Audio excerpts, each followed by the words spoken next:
I was thinking about Brown coming to Brown, reading about the slave trade that the Brown family was involved in. I was wondering, well, wait a minute, hold up.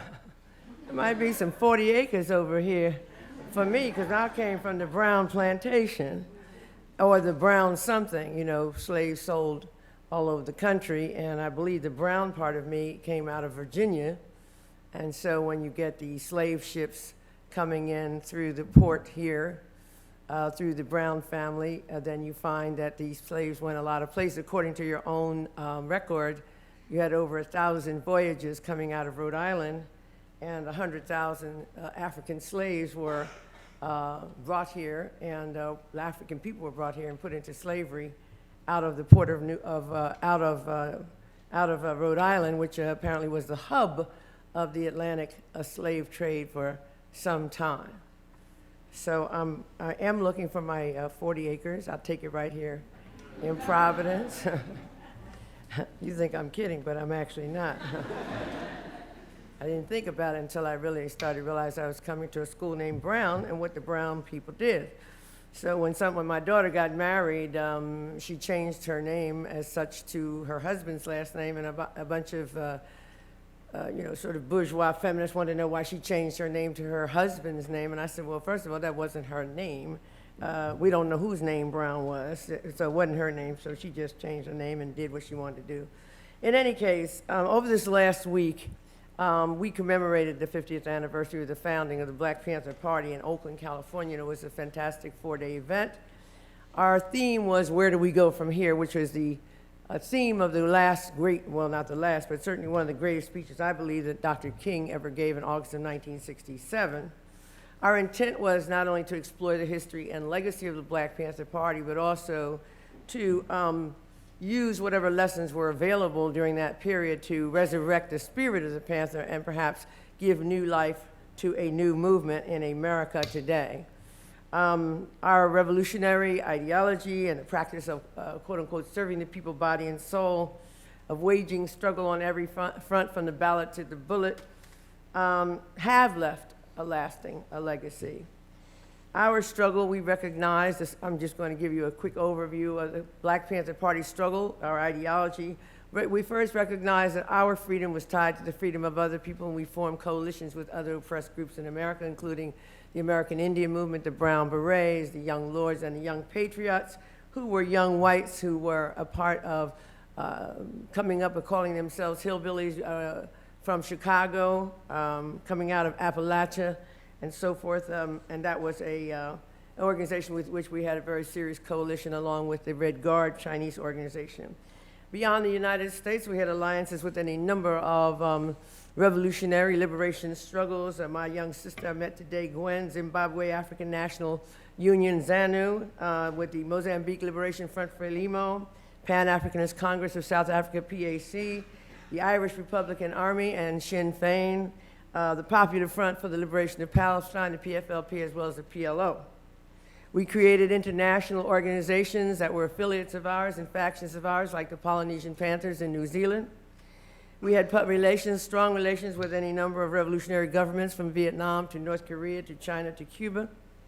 We formed partnerships with women's liberations and gay liberation organizations, with labor unions, including the United Farm Workers, especially perhaps, with the efforts of seniors for their own rights to be heard, and for help to form the Gray Panthers, with people who are disabled, talking about disabled independence, and made a coalition with Descendant for Independent Living, with environmental activists, starting a program called Gardens in the Ghetto with the Trust for Public Land. We instituted nearly 50 programs that we called survival programs under the slogan Survival Pending Revolution, everything from our free breakfast for children's programs and free clinics and ambulance service, free food and groceries, free clothing and shoe programs, free legal aid and busing to prisons, free plumbing and maintenance, pest control, you name it. We attempted to organize people around and serve the needs of people for their most basic needs in an effort to create a revolutionary force inside the United States of America. And at the same time, we produced books and artworks and music and poetry and a newspaper that lasted for 13 years, which we published and printed ourselves. We maintained our revolutionary agenda despite and in the face of the greatest onslaught of this government against any one organization. The United States government mounted a campaign against us to destroy us. The FBI identified us as the greatest threat to the internal security of the United States and succeeded in killing any number of our people, from Fred Hampton and Mark Clark to Bunchy Carter and John Huggins and George Jackson and Jonathan Jackson and Bobby Hutton and so forth. In 1972, the party reorganized. We shut down the 40-some chapters that we had around the country, brought everybody to Oakland, California, under the theory that we would be able to create a base of revolution inside the United States by organizing every force that we had, and we launched electoral campaigns. Bobby Seale ran for mayor of Oakland. I ran for city council. We didn't necessarily win the elections, but we succeeded in galvanizing the black and poor Latino vote, et cetera. We put forth a number of original theories, including and especially one called revolutionary intercommunalism. Huey Newton asserted, and I would assert today, that technology had allowed the United States capitalists to create a global empire, and that had reduced the rest of the world to basically a collection of communities, no different from the black community in America. When we go into Panama and say we're going to arrest Noriega, there's no different than arresting someone in South Central Los Angeles.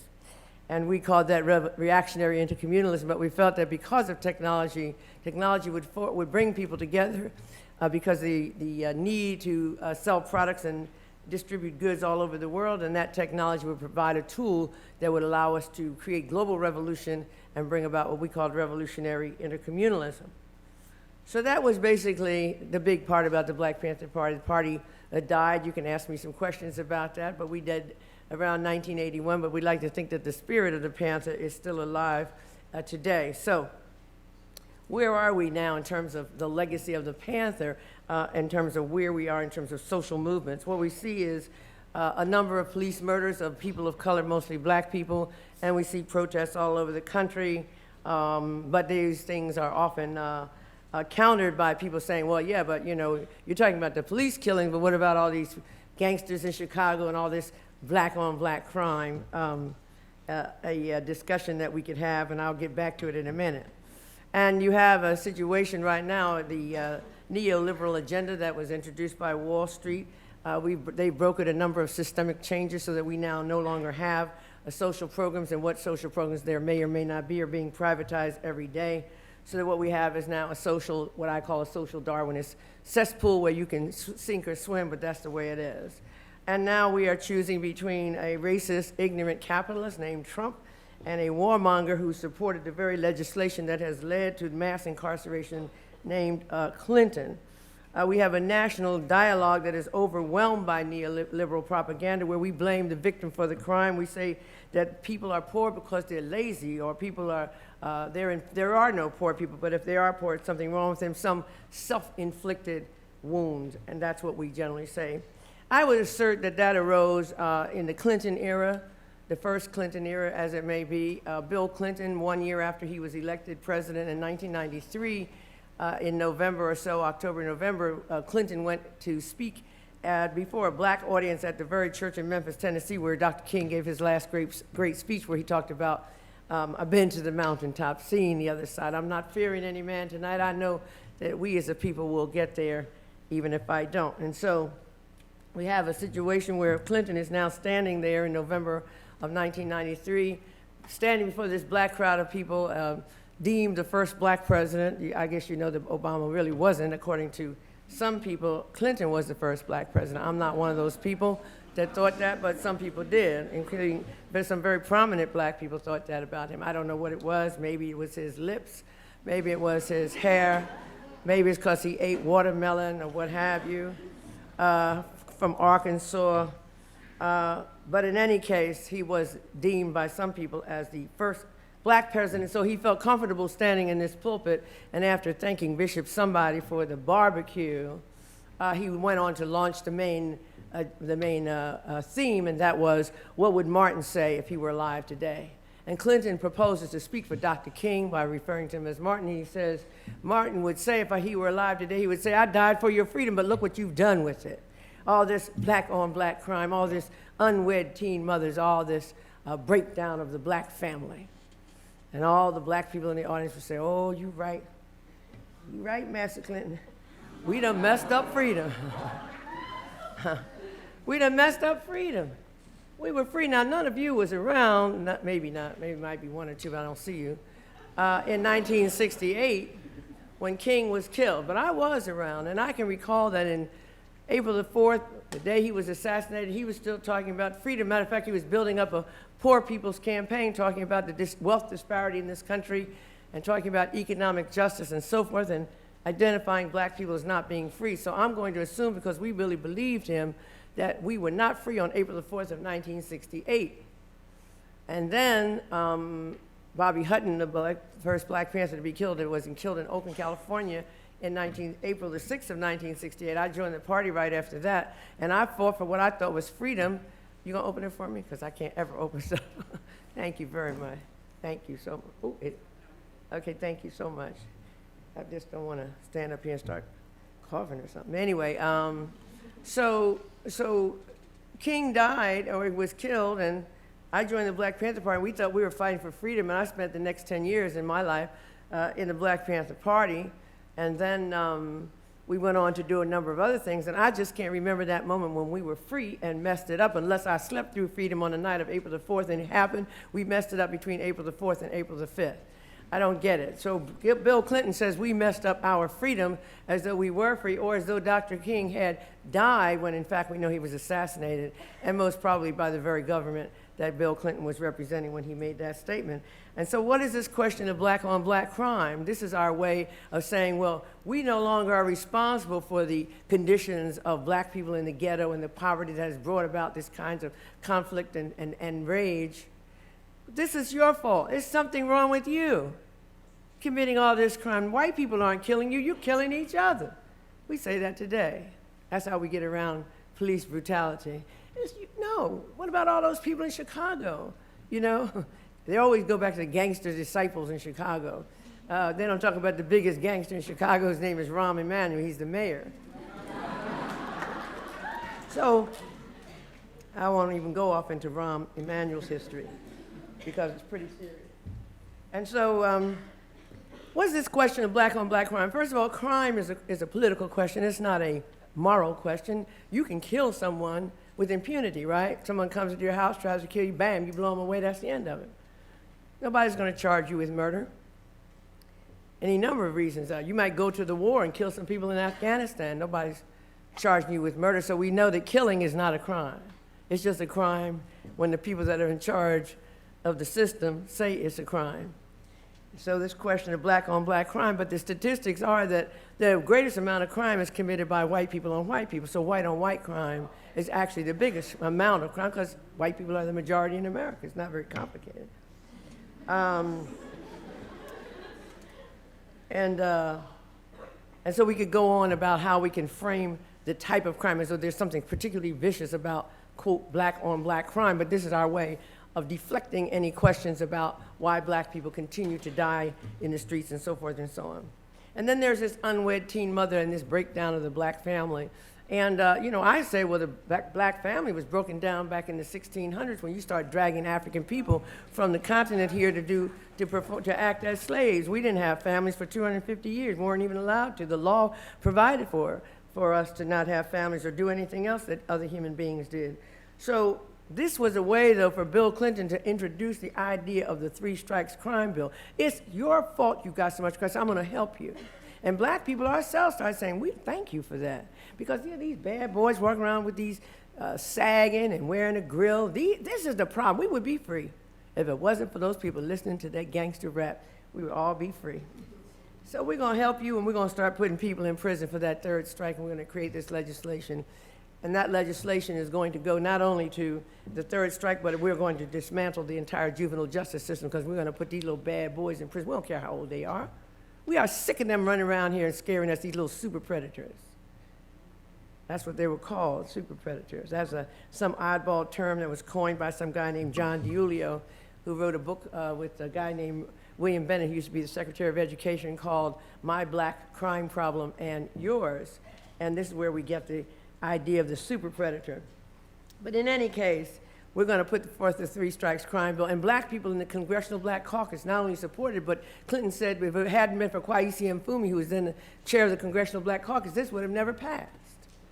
We wanted to see these young black boys put into prison.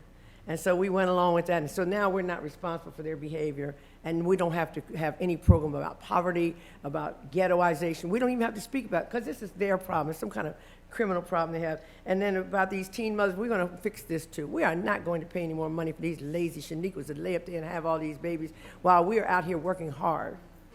You know, I don't know who we are, but we're working hard, and we are sick and tired of Shaniqua being up here having these babies. But we forgot that there are white women in Appalachia and other places in the country that were actually the majority of people who ended up on welfare. And so Clinton ends welfare as we know it. And so we still have the welfare reform bill. Nothing has been done about that. Criminalization of poor women. And so I say that this brought in this age of what I would call neoliberalism. And then that was that, and that's where we are. But one of the things that Clinton doesn't do is he quotes what King might say if King were here, but he could have just used King's own words in the speech that I mentioned. Where do we go from here? First, he talks about the achievement of the movement. And the movement, according to King and according to us, wasn't the Black Power movement. It wasn't the Civil Rights movement. We didn't really speak like that. We thought of it as the freedom movement, the idea being for the freedom of all people, including other people of color and what have you. So King talks about the achievements. He said, where are we? We got the 1964 Civil Rights Act, 1965 Voting Rights Act. But where are we now? And he says, I asserted that the black has double of what is bad and half of what is good in America. So we have many other things to go. And he delineates some of those things, going on to talk about how we have substandard housing and how we have half the income and twice as many unemployed as white and so forth and so on. This is where we are, he said. In order for us to know where we have to go, we have to know where we are. Are we all right with this? And so what we tried to do today, those of us who still live to tell the story, is ask the question of where we are today and where do we want to go from here.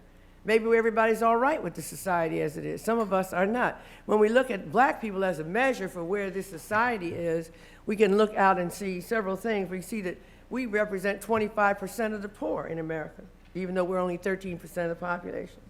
We have an unemployment rate that is double that of whites. We have black-owned businesses that revenues that are less than 1% of all business revenues. We have the lowest home ownership, the highest homelessness. Half the percentage of blacks have college degrees as white. We have the highest infant mortality rate, the highest maternal mortality rate, highest breast cancer and other cancer death rates, especially prostate cancer, and we represent 50% of the prison population in the United States of America, which is the highest prison population and percentage of people in prison of any country in the entire world. Why?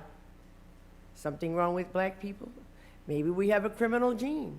There are people who have done studies on this. There was a study done at Columbia University, prestigious schools like Columbia, that actually tried to put together a concept of, let's find out if there's a genetic connection to this criminal behavior, knowing that crime is a social political question and not certainly not a genetic question. Are we lazy? That's why we don't have jobs, because we're lazy, stupid, backwards, simple-minded, don't want to be educated. Now, either we believe that there's something really is wrong with black people. We don't know why. Something must be wrong with black people, because why aren't we achieving at the same rate?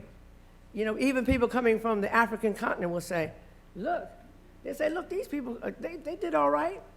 Nigerians and other people coming here, they did all right. People coming from Korea did all right. What's wrong with you? Something must be wrong with black people. I would assert there's either something wrong with us inherently, genetically, or there's something wrong in the scheme of things. And if there's something wrong in the scheme of things, we'll have to review that a little bit, and I'm going to review it. Now, a lot of people get nervous. They're like, I know we're not going to sit up here and talk about slavery. This is so boring. I've heard it. Can we turn the page? Can we go forward? Can we, move on? Black people say that, as well as white people. I lived in France for a period of time, and in 1995, one of the years I was living there was a guy named Paul Touvier who was dragged out of some area near Bordeaux, France, and was brought to trial in Paris for war crimes for being a collaborator with the Nazis. And he was 90 years old, and the war had been over, obviously. It was 1994, and so everybody's like, why are we doing this? Let's turn the page of history. The man is old, the war is over. He only killed 7 or 8 people that we know of, except for the several thousand that he put on his trains to Auschwitz. Why are we continuing to talk about this war? Because the French were embarrassed, because they have a very strange relationship with Jews and with Nazism that they can't quite explain historically, but that's another conversation.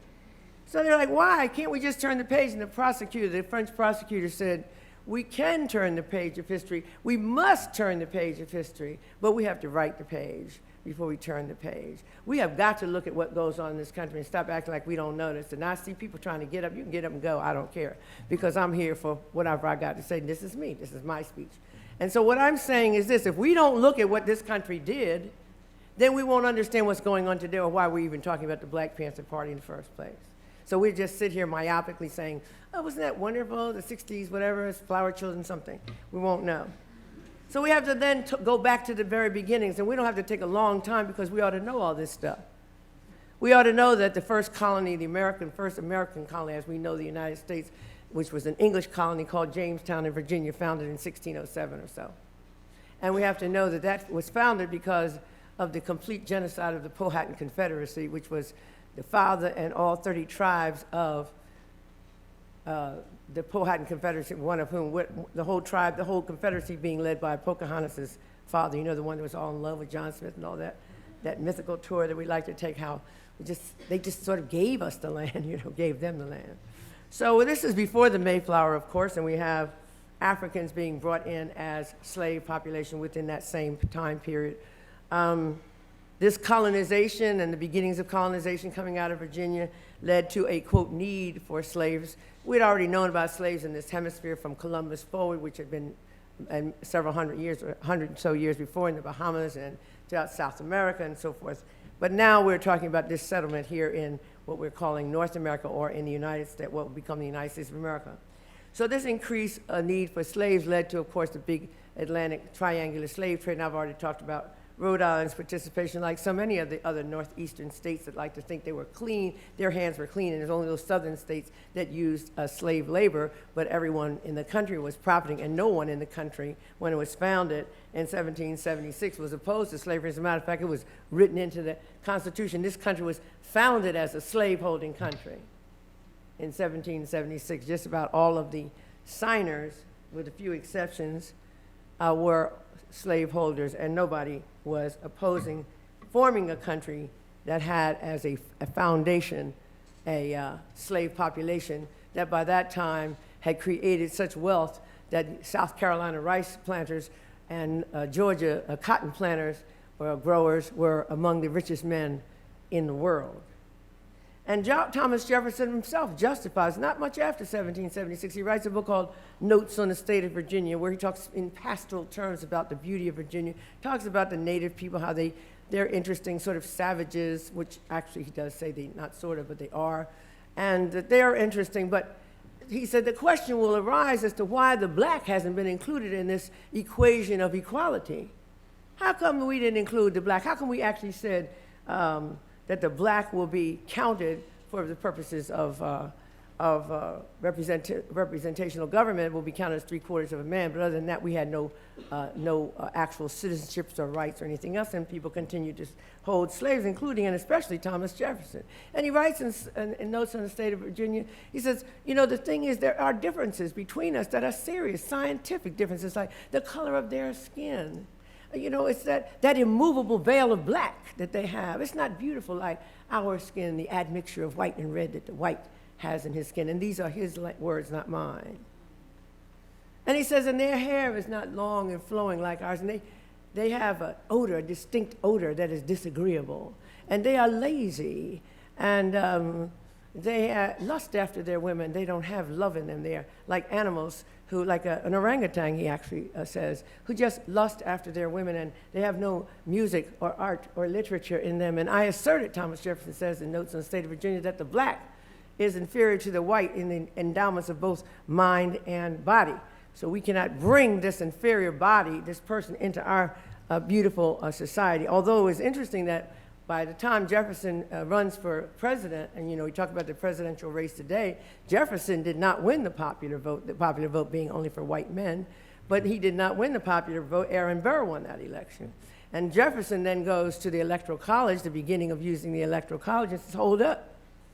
I'm representing these states in the South that hold slaves. You didn't count my 3/4 of a person, my slaves, because my Electoral College numbers will be bigger. And as a result, Jefferson became the president and became, by some people, called the Negro president. A wonderful book written by an author that I can't remember, a well-known historian, called The Negro President. So all of this time now, the slave population grows and the country expands, and the country is really, really rich. By 1860, the United States was manufacturing goods, and second only to Britain and France in economic power. Lincoln, of course, represented the industrialists, and the industrialists were a rising class of robbers baron. With the rise of the steam engine became the rise of the kind of manufacturing that didn't require human labor, which is a side note, but we should remember that right now we are entering a new phase. We're in the technological economy, where we now know that goods can be manufactured, things can be done at speeds that we can't even imagine. So when the rise of industrialization, there was not necessarily a need for slave labor as much as there is maybe a need for people to operate machines, and a whole new class and growth of people, which Lincoln promoted because he was representing the railroads. He was a lawyer representing railroads, and he was basically put in by that group of people. But the Southern agrarians, the capitalists in the South said, wait a minute, we're not going for this. We're making too much money out of this agrarian economy, just like people saying now, crying about coal. People talking about, oh my God, we're going to get rid of the coal mines. Yes, they're going down. Forget it. There's not going to be any more coal. There's new things happening, new technologies and so forth and so on. So we have to make a shift, and that shift is very difficult. That shift took place in the United States, and it went to the question of slavery, but it had to do with the question of a fundamental economic base that the country had. So the Southern agrarian people, the rich people, which always makes me laugh. I lived in Georgia for a long time. You get these guys walking around with the Confederate flag. A lot of people are offended. I just find it to be humorous that you're walking around with this flag. You never benefited from slavery, and you never benefited from the Civil War. You were out here living in a trailer park talking about that's your heritage. I would be embarrassed by that being my heritage. But go ahead. You don't have any money, but you feel like your heritage will somehow translate into a bank card or something. So when the South started to separate and these 11 states got together calling themselves a confederacy, the state of Mississippi, for example, in its secession statement said the following partially. Our position, which represented just about all of them, but Mississippi said, our position is thoroughly identified with the institution of slavery, the greatest material interest of the world. Its labor supplies the product which constitutes by far the largest and most important portions of commerce on earth. These products have become necessities of the world, and a blow at slavery is a blow at commerce and civilization. That's deep, isn't it? A blow at slavery is a blow at civilization. And so the war breaks out, the Civil War in April of 1861, and by 1862, things are not looking good for the North. The Confederacy is moving along, and Lincoln pulls together a number of these black so-called leaders. I don't know if you could really call them leaders, but they're the few educated blacks, and he offers them a deal to lead their people out of America. He says, we suffer by your presence. Look what is happening. We have a war over you. Can't you just leave and go to Hispaniola, and we'll finance you, give you a little colony, and I don't know what's going to happen to the people who are already there, but this is not a discussion because nobody left. The Confederacy was winning, and he started telling them, he said, look, if you continue to rebel against the United States, I will free the slaves in the seceding states. Now, this is an interesting proposition because the Confederacy had a president. His name was Jefferson Davis. So really, Lincoln wasn't the president of this new group that had just formed and broken away, but he said he was going to free the slaves in the seceding states. If they would come on back home, he still wouldn't have a problem with the question of slavery. As Lincoln said, I, like any man, believe in the superiority of the white race. So, but the tide of war changed when the blacks said, wait a minute, you mean we don't have to be slaves anymore? And so they undercut the labor force that bolstered the Southern Civil War, the Confederacy, and within a couple more years, or less than a couple years, you had Grant leaving and Sherman coming in with the scorched earth policy, burned everything he could see, burned all of Atlanta. I always like to go to Atlanta and remind them that they were burned down to the ground by Sherman. But anyway, and all these slaves, a million slaves following him to the sea, Sherman to the sea, the march to Savannah. War is over. Sherman says, what are we going to do with all these people? Sherman was not an abolitionist. He was a general. He said, you got to do something with these 4 million and some people that are now loose. Give them 40-acre plots and let them start a life in the United States. And so he issued field order number 15. They started handing out little piece of paper. People like, oh, I see my plot right now. I told you I got one here in Providence. I'm brown, brown. So he started doing that, and then, of course, the new president, by this time Lincoln had been killed, so the new president, Andrew Johnson, said, you must be kidding. We are going to reconstruct this country, and it's not going to be with black people having these little plots of land. Get these people. If I see any more, by Christmas, these people better be going. He sent in the army to remove people from their little plots of land. And so that was the last time anybody thought anybody black should get anything from anybody in any real way. That coming out of slavery, we had to have some way to start, having been nothing or less than nothing, having no right to have a family, no name, no song, no flag, no anything, no religion, just these non-persons who were chattel listed on people's holdings as part of their cows and their land and their slaves. How were we going to start all over again? And those 40 acres, that's the dream. Some black people still dreaming about 40 acres and a mule, which actually wasn't in the bargain, but what the heck. The 13th Amendment was the abolition of slavery, or at least it was the abolition of involuntary servitude, except as a punishment for crime. So the 13th Amendment was passed but not ratified, was written but not ratified by the time all the 11 Confederate states formed something called collectively the Black Codes. And the Black Codes governed black life. Now you are not a slave, so you have to have special laws and crimes that you commit that are peculiar only to black people. And the biggest one was vagrancy. You're not working. Who is working? Yesterday I was a slave, and where am I working in the South? There's no place to work. And so people got arrested in large numbers, ended up in chain gangs, helping out not helping out, but helping to develop coal mining and steel production, believe it or not, and railroads, and of course a lot being sharecroppers, meaning you got this little plot of land, but you then had to pay back, and they never could get ahead of the game. And so these black codes invented a new class of people. Black people in America went from being a slave class, something that Marx himself missed, to a criminal class. Kind of sounds familiar. We were like criminals because we didn't have jobs in 1865 and 1866. And then by 1896, we were just looking to figure out how to survive, and you had this guy named Homer Plessy in New Orleans, and Homer Plessy was what was called an octoroon, meaning that he was supposedly only had 1/8 black blood. He was so white, nobody knew he was black. He had to say he was black for people to believe it. And Homer Plessy got on a train and sat with the white people, and there was division of trains, so the blacks had to sit in these bad cars, and white people paid the same price. They sat in very nice seats and all. And Homer Plessy got there with his little hat and gloves and everything. And they said, no, Homer, you got to get off. You are black. And so he sued, and finally, ultimately, we have the case of Homer v. Plessy. Plessy versus Ferguson, I'm sorry. And in Plessy versus Ferguson, which reaches the Supreme Court in 1896, his first argument is that if he was only 1/8 black, then he should be deemed white. And therefore, he shouldn't have to worry about sitting in the white car because he was white. He was more white than he was black. And the court said, we are deeming you black, Plessy. Do you have anything else you want to say to the court? And he said, yes, I paid the same price. Why should I sit in an inferior area when I paid exactly the same as the white people? And the court said, well, you're right. In many ways, if you paid the same price, you should have equal accommodations. But we just can't make these white people sit here with you because just yesterday you were their slaves. So we can't just socially engineer America. We'll just say that as long as the accommodations are equal, they can be separate. And everybody thought that was a good idea, at least a lot of people. Some people still do, except for black people didn't have any train cars and nobody was making any train cars. You had people like Booker T. Washington saying, I'm all right with that, but I will have to have the money to build my own trains and build my own banks and build my own businesses. I'm happy over here. Some people thought of that as a compromise.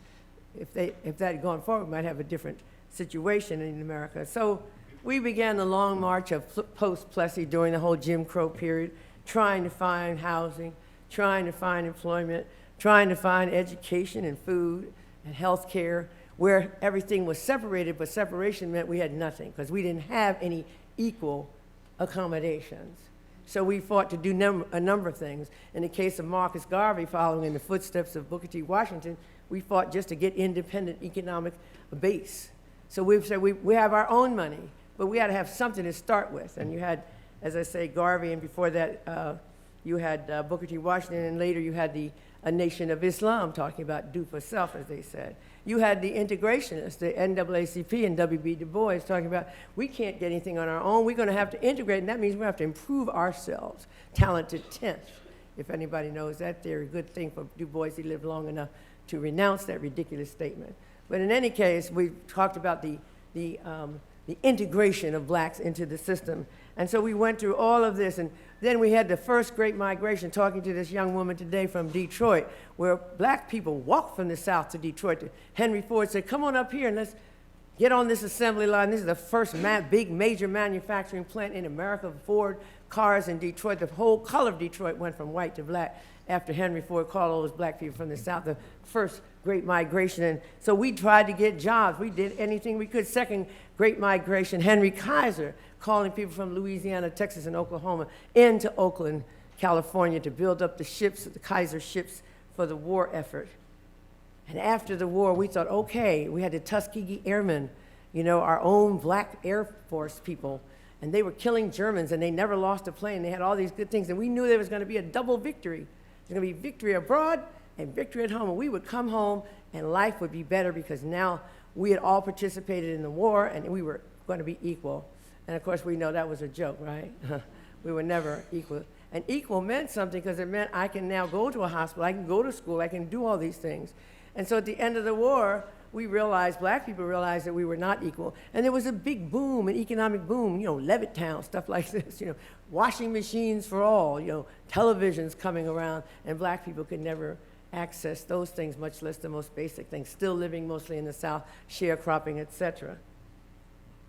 So by 1954, we launched a campaign for education. Maybe we could find freedom through education.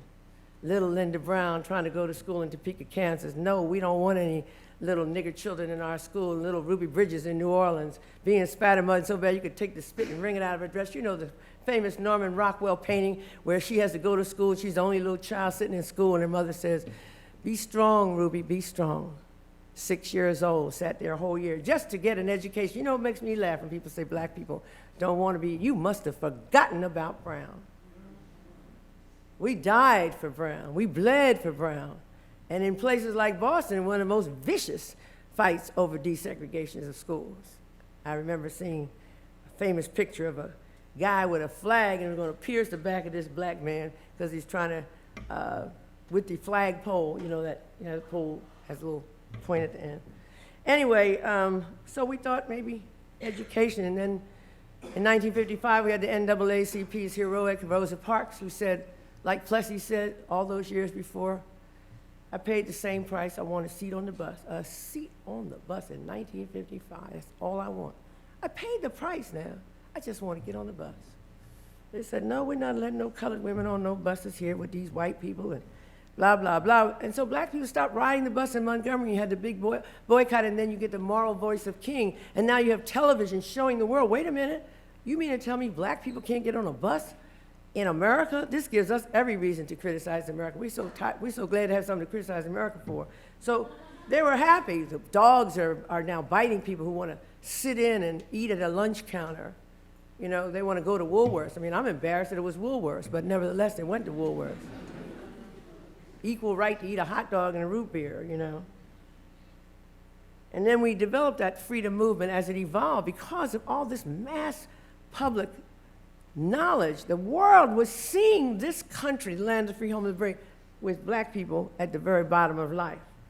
So you had the development of a movement. It wasn't just SCLC, Dr. King's organization, Southern Christian Leadership Conference. You had SNCC, Student Nonviolent, which became Student National Coordinating Committee. You had the Fannie Lou Hamer and the Mississippi Freedom Democratic Party. Fannie Lou Hamer saying, I'm sick and tired of being sick and tired. And 1963, you had the March on Washington, several hundred thousand people marching.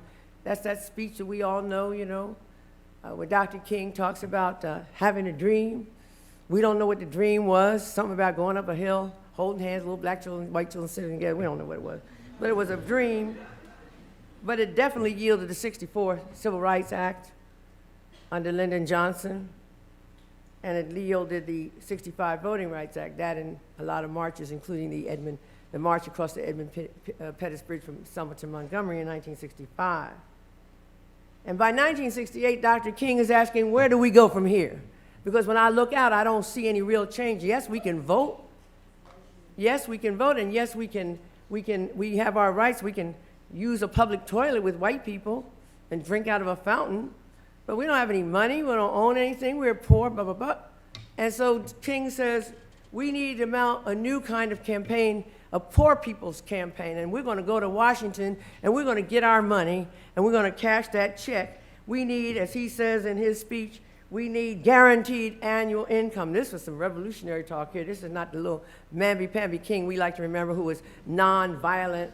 And just remember, black people, King was nonviolent. Now, everybody else can be strapped to the gills, but black people don't come out here talking about no guns, right? And so he talks about a guaranteed income, and he talks about the restructuring of the entire American society.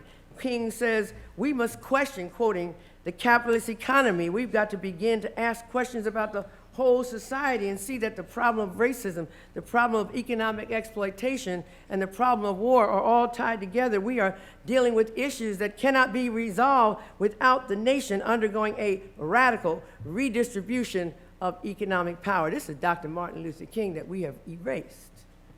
This was in 1968, months before he was assassinated.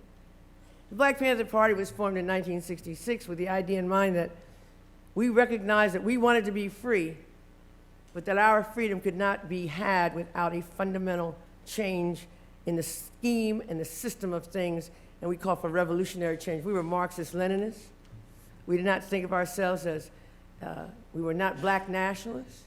We didn't say that black people needed to be free and we'd have our own little thing and let the native people just go to hell and everybody else, we don't care. We want to be the oppressor. You know how some women, so-called feminists, they just want to break through the glass ceiling.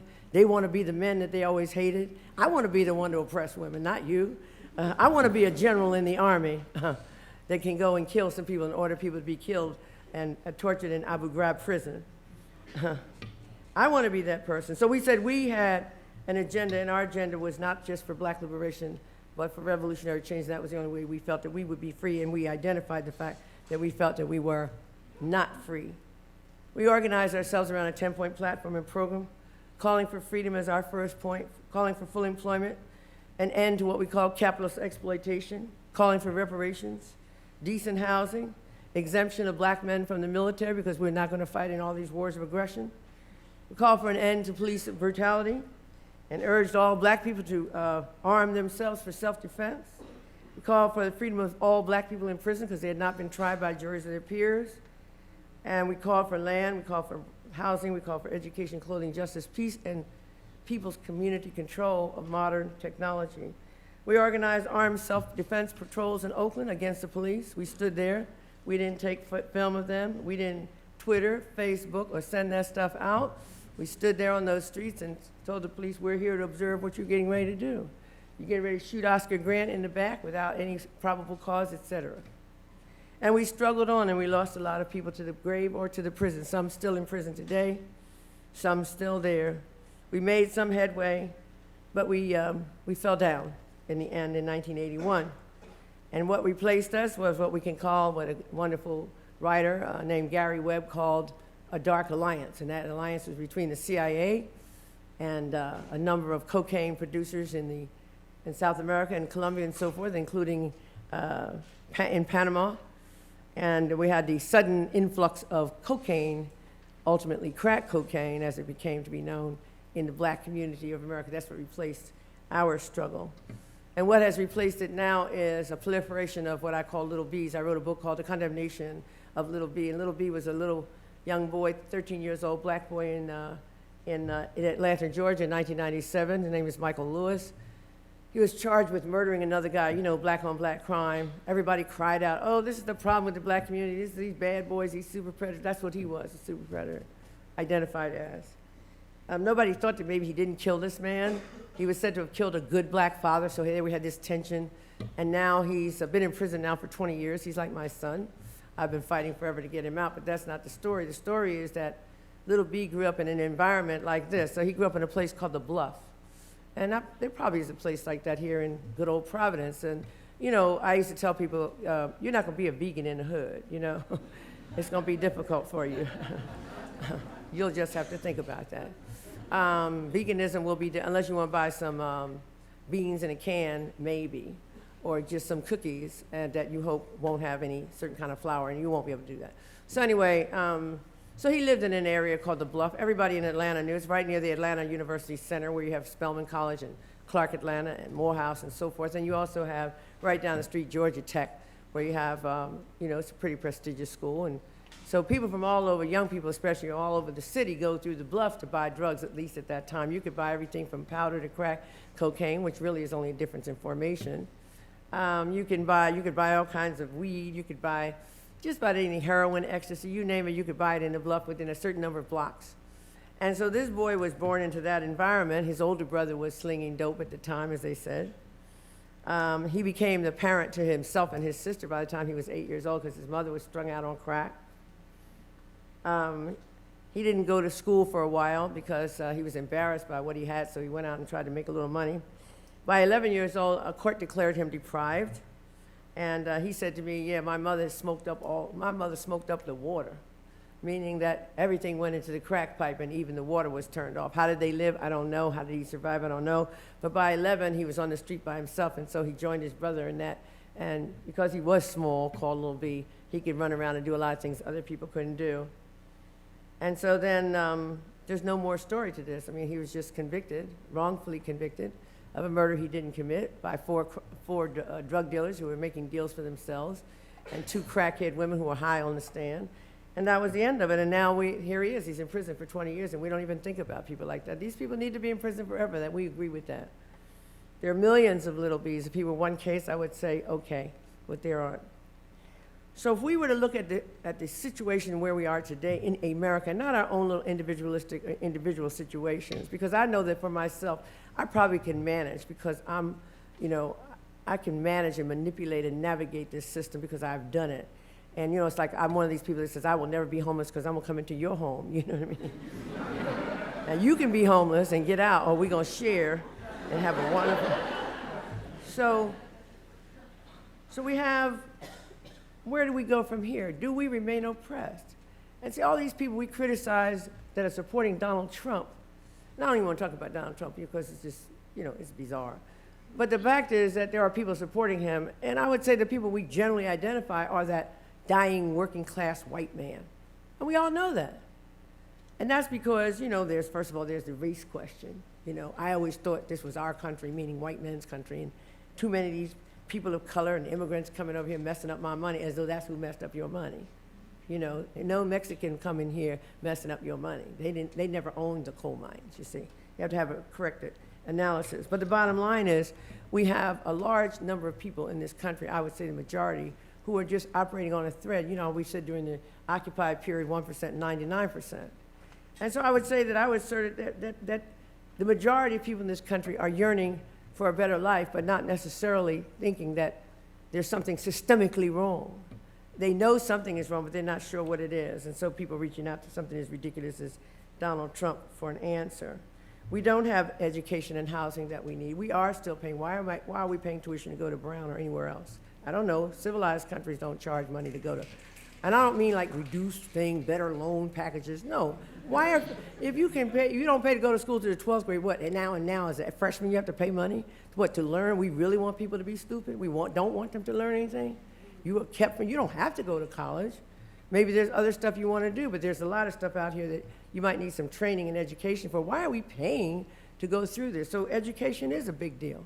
And as long as if you don't have any money, you can kiss this school goodbye, period. That's the end of it.